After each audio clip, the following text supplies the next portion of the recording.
Az általános beállításokat a beállításokon belül az általános beállításokban találjuk. Az első lapon be tudjuk állítani az alapadatokat, mint például metacímek, metakulcsszavak, metaleírás. Ezek az adatok fognak megjelenni a keresőben, illetve tudunk beállítani láblécszöveget, ami a lábléc egy blokkjában jelenik meg, illetve túlméretes termékinformációkat, amik a termékoldalon vagy kosároldalon jelennek meg, ha az adott terméknél be van kapcsolva a túlméretes termékopció. Ezután be tudunk állítani kapcsolati e-mail címeket, amire a kapcsolati űrlapról érkező e-mailek érkeznek, illetve rendelésértesítő e-mail címeket, ahova a rendelés összesítő e-mailek érkeznek be.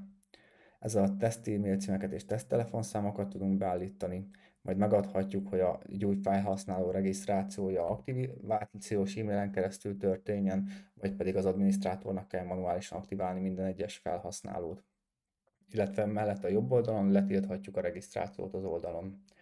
Ez alatt találjuk a cégadatokat, amit már egy korábbi videóban megnéztünk, illetve a közösségi média adatokat. Ha ezzel meg vagyunk, elmentjük, és a beállítások oldalon meg tudjuk nézni a további beállításokat. Itt alapértelmezett adót és pénznemet tudunk beállítani, amit már szintén megnéztünk egy korábbi videóban, illetve a tizedeseket és elválasztóikat tudjuk beállítani. A jobb oldalon alapértelmezett rendezést tudunk beállítani, például lehet név szerint csökkenő, növekvő, vagy ár szerint csökkenő, növekvő, illetve be tudjuk állítani, hogy hány termék legyen egy oldalanként.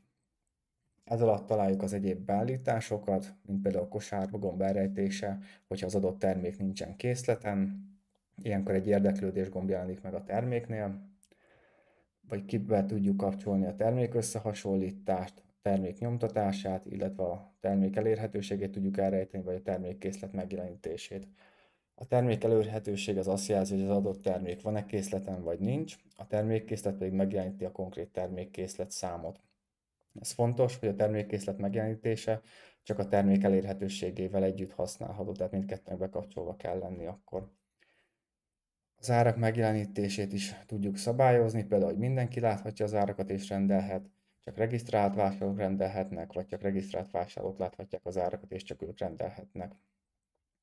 Ez alatt találjuk a rendszerüzeneteket, a különböző rendelési állapotokhoz tudunk társítani előre létrehozott üzeneteket, ezeket majd megnézzük a statikus tartalmak oldalon későbbiekben, egy másik videóban, illetve ugyanez igaz az SMS-ekre is. Ezzel is meg vagyunk, elmentjük az adott oldalt,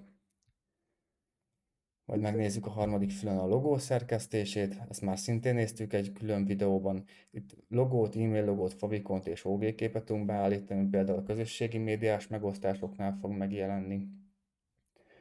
Ezután találjuk az életkor ellenőrzés fület, itt be tudjuk kapcsolni az életkor ellenőrzést, ami egy hasznos funkció, ha például alkoholt árul a webshopunk, és 18 éven aluliak nem vásárolhatnak az adott oldalon. Itt csak be kell kapcsolnunk a kapcsolót, illetve be tudjuk állítani, hogy átirányítsuk egy másik oldalra a vásárlót, hogyha nemet választ, vagy pedig hagyjuk az oldalon, de jelenítsünk meg neki egy üzenetet, hogy 18 évesnek kell lenni az oldal használatához. Amint ezekkel a beállításokkal meg vagyunk, kattintsunk a mentés gombra, ezután menjünk a beágyazott kódok fülre, ezt csak haladó szinten kell használni, itt később lehet használni például CSS kódokat a kinézet módosításához, vagy egyéb beágyazó kódokat a láblécbe vagy fejlécbe. Ezután a következő fülen találjuk a karbantartás fület, itt tudjuk karbantartás módba tenni az oldalt.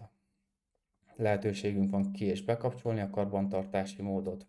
A szöveget át tudjuk írni a címnél és az üzenetnél. Tudunk megjeleníteni idézetet, illetve tudunk generálni egy hozzáférési kódot, amit hogyha megadunk egy adott kollégának, akkor ő el fog érni a webáruházat akkor is, hogyha az karbantartási módban van, illetve akár e-mail címre is tudjuk engedélyezni az adott webáruházat, hogy ők meg tudják kerülni az adott IP címmel a karbantartási módot. Itt találjuk még ezután a domén és az SMTP beállításokat. Amennyiben saját domént szeretnél használni, kérlek vedd fel kapcsolatot a kollégáinkkal a support@selvio.com e-mail címmel. És ezen végre is értünk a beállításoknak.